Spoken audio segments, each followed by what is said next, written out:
Sa questions doon, kuya, matanong ko lang, meron kayong nasagutan tungkol sa EWD? Yung early warning device? Meron po ma'am. Oh, meron. So, dapat talaga may dala tayo yan sa sasakyan, ha? Kahit sabihin mo na bago pa lang man itong sasakyan ko, bakit ako magdala ng EWD? Eh kung maplatan tayo, o, di ba?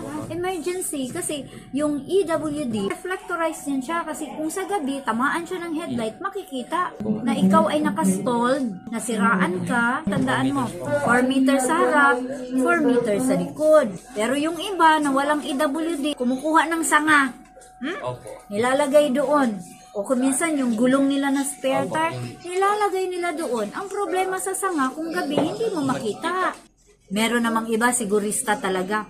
May EWD na, may sanga pa. Doble-doble, may kahoy pa. May ilaw dalang ilaw. Oo, may dala pang ilaw. At itong tandaan mo, kapag ikaw ay nasita, wala kang EWD, that is 5,000 pesos. Bumili ka ng EWD.